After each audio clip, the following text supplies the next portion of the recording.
Late spring in Pennsylvania can sometimes be difficult to predict. This April was unusually rainy and warm.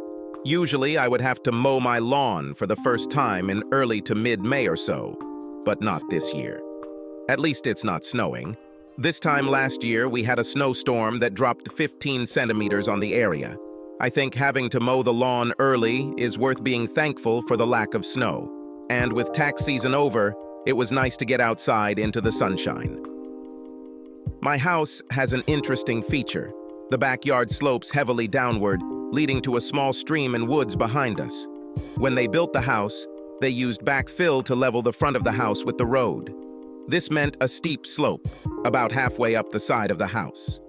Thus, the basement, completely closed at the front, ended up at the back. This allowed me to install a double-leaf service door, so I would drag my lawnmower and other lawn supplies in there instead of cluttering up the garage. This was one of my favorite features of the house. I'm done with the mower, and everything is in place. I'm allergic to grass, so I couldn't wait to go upstairs and shower. I had almost reached the top step when I heard my wife's voice. While I was mowing in front of the house, I saw her friend's car, so I wasn't surprised to hear voices. But then I heard what was being said, and it made my hand pause as I reached for the doorknob. I think I should start by introducing myself. My name is Robert Crane. I prefer to be called Bob, but in school they called me Hogan, after the actor Robert Crane, who starred in Hogan's Heroes.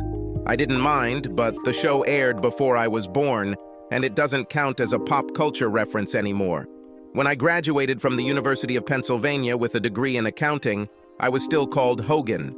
After graduating, I earned my CPA degree in the shortest amount of time required, and I'm currently working for a large firm in Philadelphia as a team leader doing audits and the like.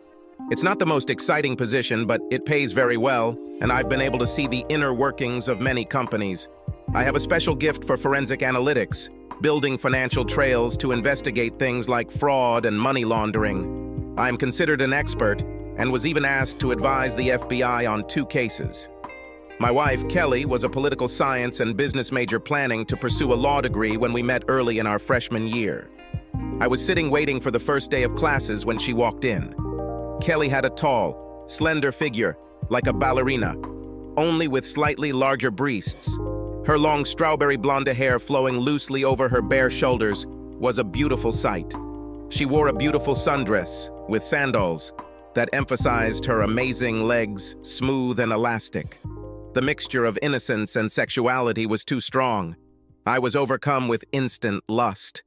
Unfortunately, Kelly wasn't sitting next to me, and she was not assigned to my group project. It took me 4 weeks to approach her and break the ice. I made a stupid joke and she laughed. It wasn't a graceful giggle, but a full-blown laugh. We started talking and I asked her if she wanted to have coffee after class. "I've been waiting for your question for 4 weeks," she smiled in response. The last 2 years of college, we were rarely apart. Our parents weren't too happy, but during our senior year, we moved in together. But they saw how devoted we were to each other, and soon came to terms with it. I couldn't imagine how things could get even better. But that's what happened. I graduated from university and immediately took a job at one of the large accounting firms in Philadelphia. I was making a stupid amount of money for a recently graduated 22-year-old. Kelly was accepted into the University of Pennsylvania Law School, and we stayed in our student apartment. My company offered to pay for my MBA degree, so I took classes too. I rode SEPTA to work every day, so I didn't need a car, and it cut down on costs. 3 years later, Kelly graduated from university, and I proposed to her during a birthday dinner at Morton's Steakhouse in Rittenhouse Square. 6 months later, we got married. Kelly accepted a position as a deputy district attorney in the Bucks County District Attorney's Office, which is north of Philadelphia. We decided to buy a house in Doylestown, which was the county seat and had a courthouse. The regional rail line also ended there, so I could take the train to work every day. It was an 80-minute drive one way, but it was better than driving on the Schuylkill Expressway or I-95. Kelly and her mother found a home. It was a great starter home with 3 bedrooms. One bedroom was equipped as an office with 2 desks. I will sometimes work from home, and Kelly needed her own space for her legal work. The other bedroom will be the guest room, and of course, the last room will be our master bedroom.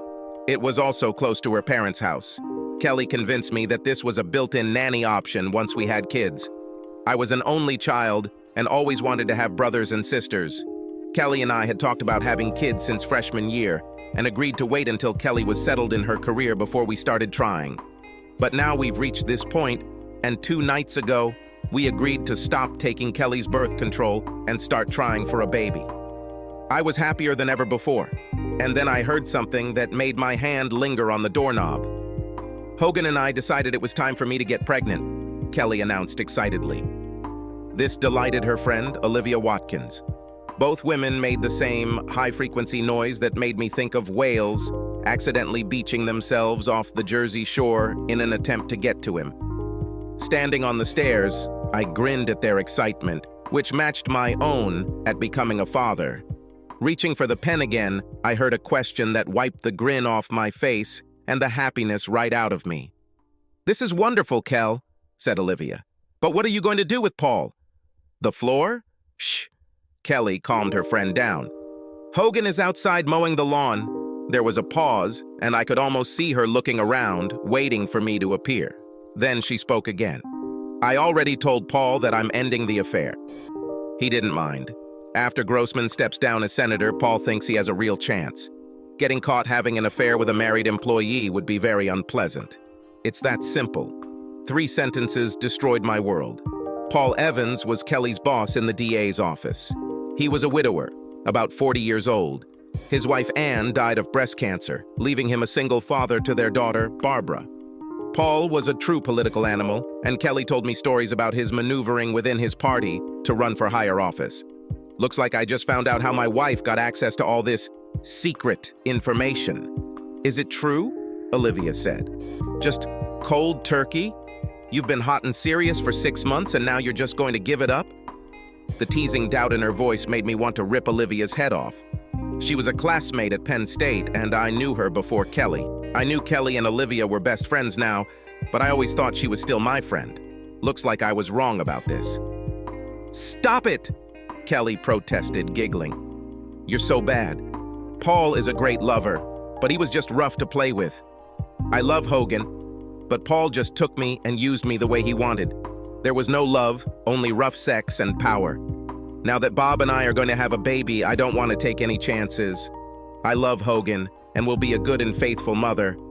How many more cliches are we going to have here?" I asked myself a question. All I still need to be completely happy is to come home, find an unfamiliar car in the driveway, and discover that they are having sex in my bed. I wanted to run into the room and scream, destroy the room, but my muscles were paralyzed. I was so stunned that I couldn't move. My heart was beating in my ears. "So, cold turkey?" Olivia asked. And again, Kelly's giggle. "Well, not cold turkey," she admitted. "Next week I have a conference with Paul in Pittsburgh. We'll have our farewell party there. I'll miss the sex, but Hogan and the baby are more important. I couldn't stand it anymore, but I didn't know what to do. I love Kelly, but this was killing me. My business education began to make itself felt. I needed to step back and think, and I needed to make a plan. I started stomping up the steps as if I was climbing stairs. Then I opened the door and entered the kitchen. Kelly and Olivia sat there with cups of tea in front of them. Was this a hint of guilt that I saw on Kelly's face? "Honey, are you okay?" she asked worriedly. Then I realized that my cheeks were covered with tears. "Allergies," I muttered. "It will be a bad spring." "Well, go upstairs and take a shower. Just throw these clothes near the bathroom and I'll wash them right away so they don't mess up your closet. Last week I bought you a new package of Claritin D, which is in the medicine cabinet." "Thank you," I managed to say, heading towards the stairs. I needed time to think. The next morning was Monday, and I used the excuse of an early meeting to get up and out of the house before Kelly got out of bed. The night before, I used my allergies as a reason to go to bed early because my emotions were on edge. Sitting in the carriage, I thought again about what I had heard. On the one hand, my wife was unfaithful, but it all ended purely sexually in order to stay with me and give birth to my child. Some would say that I should leave things as they are and be happy that my wife is returning to marriage with plans to be a good wife and mother. However, there is a voice in my head that says that if she did it once, what will stop her from doing it again in the future? 10 years from now, when the kids go to school, will she have another just sexy affair? Then divorce with children, where Kelly will most likely get the children and I will get a big bill for child support and child support. As an accountant and business analyst, I thought in terms of risk and reward. I find myself doing the same thing here. It got to the point where my trust in my wife was completely destroyed. The just sex excuse misses what is the truly important issue in such cases. This is a complete lack of respect for your partner. The cheater knows that what they are doing is wrong and that they are hurting the other person.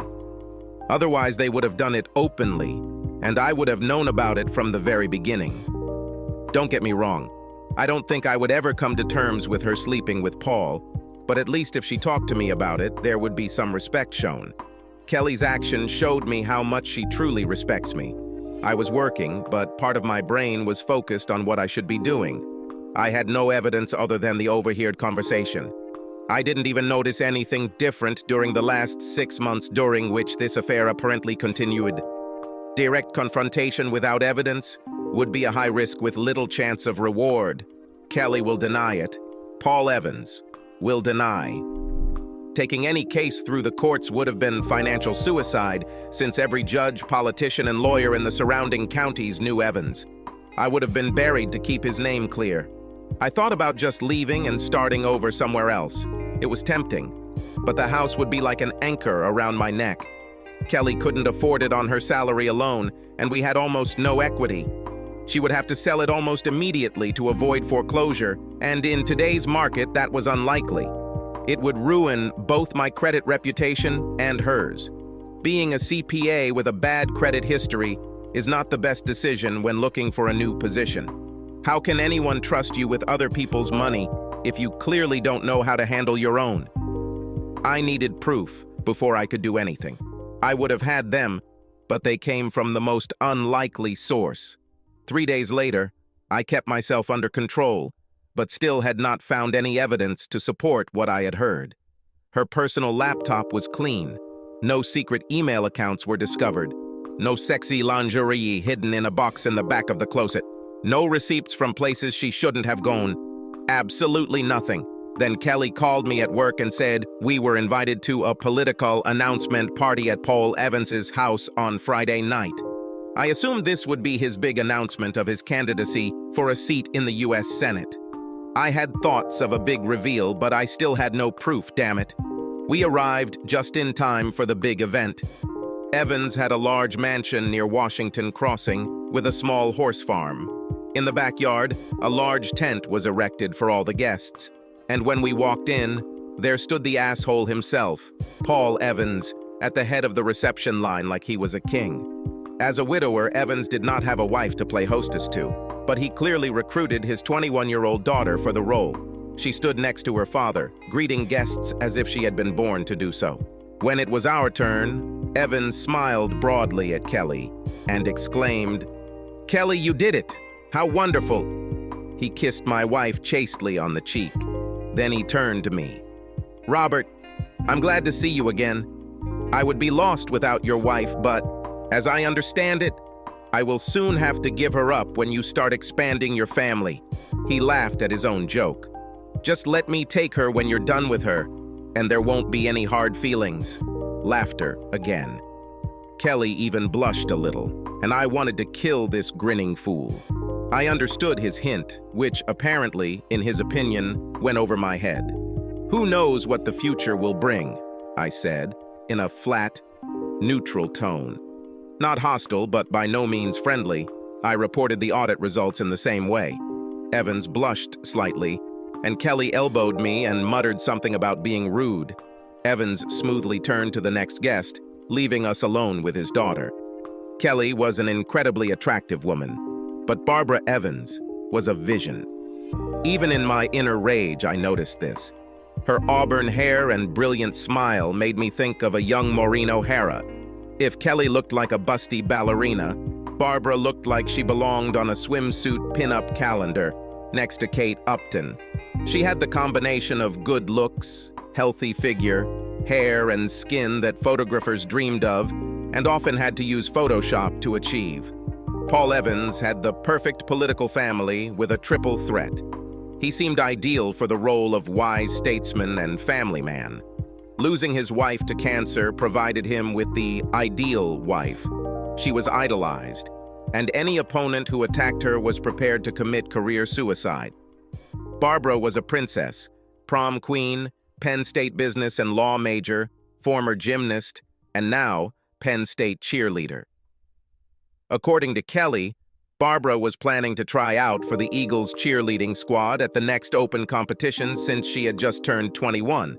With a saintly, late wife and a smart, beautiful, photogenic daughter, the press will love him on the campaign trail. "Robert," Barbara said in an excited tone, hugging me tightly. This was not a polite hug at a party. It was a full-body compression, parts of her body pressed against me in the most pleasant manner. "You look great. No wonder Kelly hid you away. You never come to any of our parties. You shouldn't work so hard. It's bad for your health." Somehow, she got it all out in one breath. In less than a second, my mood changed from rage to complete shock. I said a few polite words about how beautiful she looked and was about to leave when two thoughts occurred to me. First of all, Barbara never greeted Kelly. And secondly, what kind of parties? Kelly didn't give me a chance to ask as she rushed with her own greeting to the young woman. Then we had no choice but to give way to the next guests in line. When Kelly and I went to hang out, I wondered what Barbara knew. After pouring my wife a drink, I asked, "What parties was Barbara talking about?" Kelly just smiled and snorted dismissively. She was just teasing, little brat. "Paul sometimes holds team meetings and strategy meetings here. He says he thinks better with a drink in his hand, and at a bar you never know who might be in the next booth. She was home several times when we met here. Don't tell anyone, but Paul allowed her to drink at home before she turned 21. Well, that got me thinking. This bastard had sex with my wife right here in his home under the guise of team meetings. These could even be actual meetings that Kelly was the last to leave. Or perhaps she left first and came back after everyone else had left. This would prevent the legal team from speculating about why Kelly always stayed behind to help her boss clean up the mess. With his wife dead and his daughter away at college, he didn't need to find a secluded hotel room. Therefore, there is no record of their meeting. "So Barbara attends your team meetings?" I asked. Kelly brushed off the question. "No, she was at home several times when her classes were canceled. She's just teasing her dad about partying during work hours." She pulled my hand. "Come on, honey, buy your young wife a drink." For the next hour, Kelly never left my side. We talked to a few of her coworkers, and several people brought up our plans to have a baby and how sad they would be to lose Kelly for a while, but how happy they were for us. To be honest, I was a little embarrassed. Why did all these people know about our plans? An hour later, Paul Evans called everyone to attention. His daughter stood smiling next to him. He started by thanking everyone for coming and then began by announcing his big campaign. Everyone expected this, but they were still excited. I noticed the local newspaper publisher with one of his reporters nearby, taking notes. I have no doubt that there will be a big article about this in tomorrow's newspaper. I won't bore you with the rest of the party details. It would have been a pleasant time if my heart hadn't been shattered and my brain hadn't been working on overdrive thinking how to prove it all. About an hour and a half after the grand announcement, Margaret Williamson, the first assistant district attorney, came in and said that Paul wanted to meet with his staff. While Paul was an elected official, Margaret was a senior manager who essentially ran the office.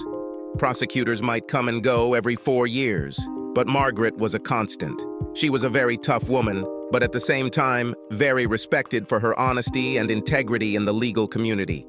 The older woman lawyer was the main reason Kelly took the position. I really liked her. Margaret had been married for over 30 years to an electrician who had put her through college and now owned a large electrical contracting company. The two were devoted to each other.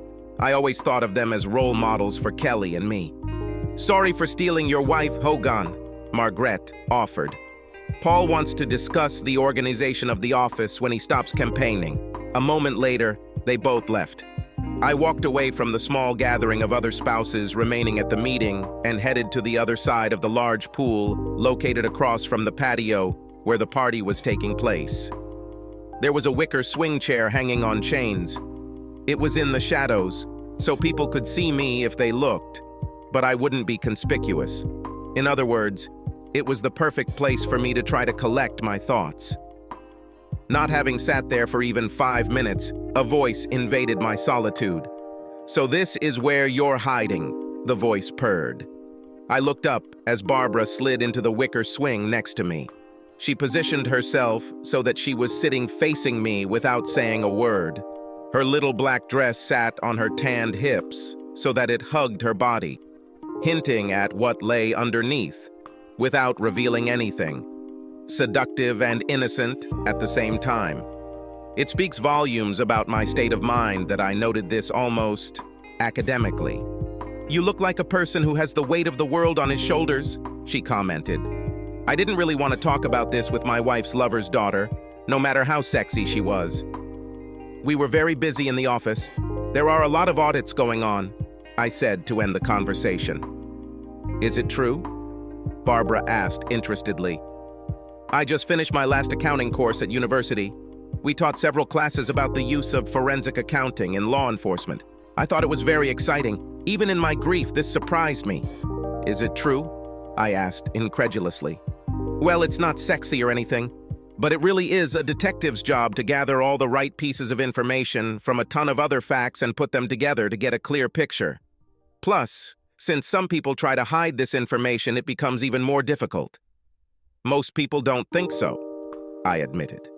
Barbara began to talk in detail about what she had learned in the class and why she enjoyed it so much.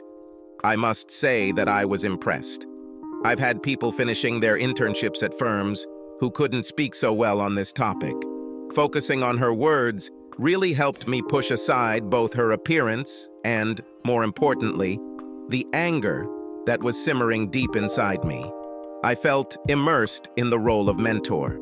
This helped me push the emotional turmoil a little into the background. "You really liked the course," I remarked. "It looks like you have mastered the topic very well." Barbara blushed at my praise. For a moment, the pinup girl disappeared, and I saw a sweet girl, genuinely touched by my simple praise. "I really thought about joining the FBI when I finished school. Dad wants me to either become a prosecutor or go work for one of his friend's law firms. I don't think this is what I want to do." "You should follow your own dreams, not your father's dreams." That was honest advice, not that I was against ruining that freak's plans. I worked a little with the FBI when audits revealed something criminal. Sharp people. Before Barbara could respond, Kelly stepped out of the shadows. "That's where you disappeared too. You didn't do anything indecent?" she asked teasingly. Barbara turned to face my wife with a beaming smile. "We were just talking about Bob's work. We were just discussing this in class. I wanted to get an expert's opinion." "Well, Hogan is like that," Kelly said proudly. "I looked at one of his audit reports where an employee embezzled money using his boss's login. Hogan realized that some of the transfers occurred while the guy was on a business trip, but the login was done from the corporate office. Most of us would have stopped when the boss was identified." Hogan continued to dig. "I could have gotten a conviction against this employee the first day out of law school. Hogan left prosecutors with nothing to do in the case." Kelly looked at me with pride on her face as she told this little story. This confused the hell out of me. How could she be proud of me and claim to love me while she was in a 6-month relationship with her damn boss? A hint of confusion must have crossed my face because Kelly asked, "What happened, dear?" "Nothing," I answered. "I was just thinking about the problem." "Well, stop it. It's a party," Kelly said admonishingly. She barely caught her breath and said, "Hogan, you will never be able to guess what opportunity I was given.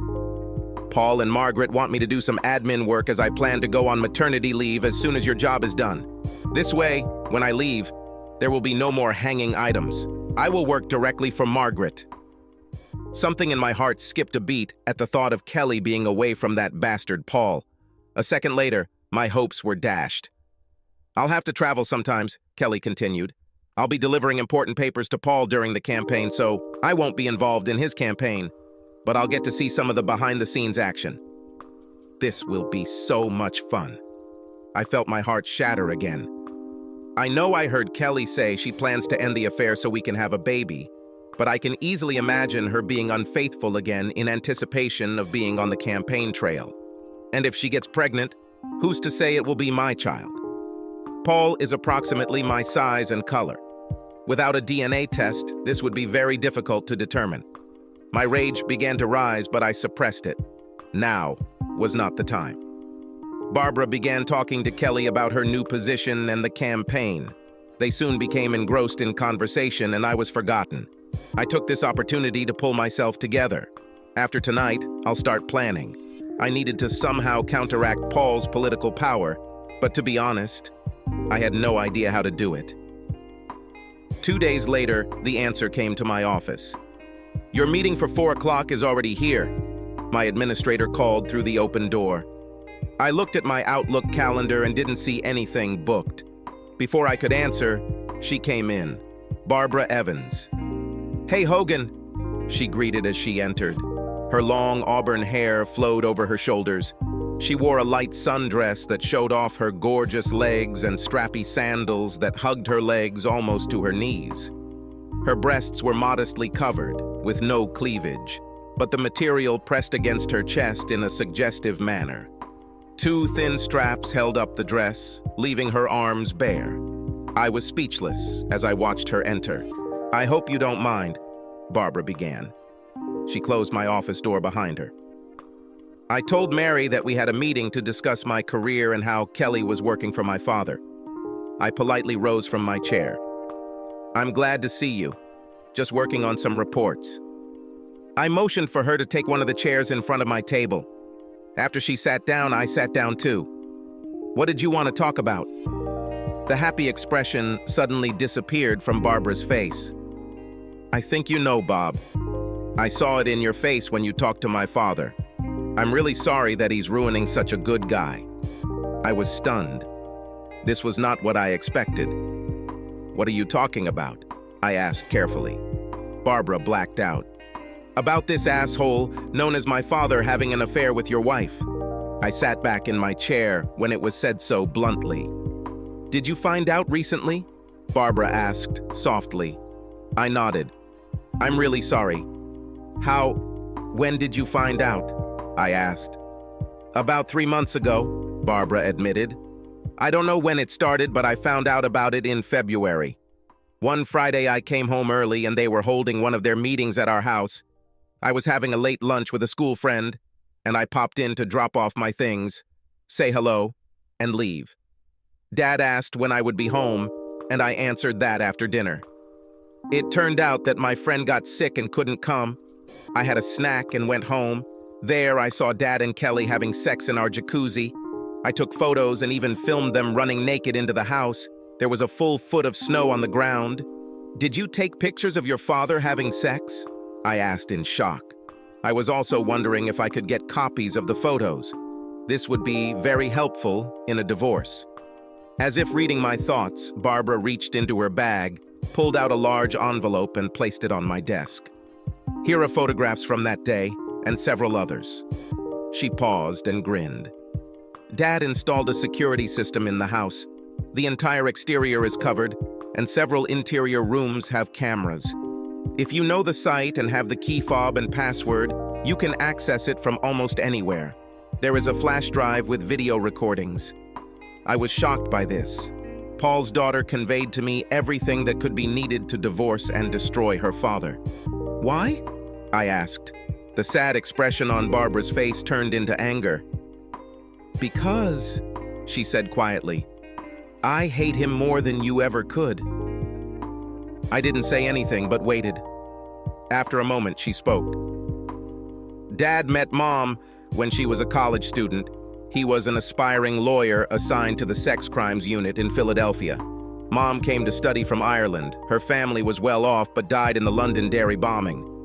She came here to get away from the turmoil. Her voice took on a soft note that she probably picked up from her mother. Mom was dating some loser who hit her so hard she ended up in intensive care. Kelly paused and placed a small book on my table. It was quite thick and decorated with greenery and lace. I found her diary after she died, and she was something of a submissive lover. She liked being commanded by a strong man. This idiot went too far, and she ended up in the hospital. My father was entrusted with this task. They met, the asshole went to jail, and a year later, they got married. My father was always ambitious. He got a smart, beautiful woman with an exotic accent. Mom got a strong man who will protect her. I appeared a few years later. Dad wanted me to do gymnastics. He thought a daughter competing in the Olympics would do wonders for his political career. Do you know how the careers of most gymnasts end? Shaking my head, I replied, I never thought about it. Barbara smiled. They call it the 3 B's, boobs, boobs, butts, butts, and boys, boys. I got the first one. I was told to do cheerleading and be an all-American girl. I didn't mind. I loved performing. But by the age of 16, I realized that I was just a prop for my father's ambitions. Mom knew about this almost from the very beginning. My father had affairs almost from the moment they got married.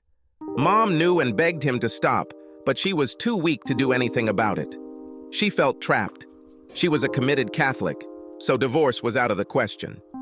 Barbara paused for a moment, and I let her collect her thoughts. After a moment, she continued, "Sometimes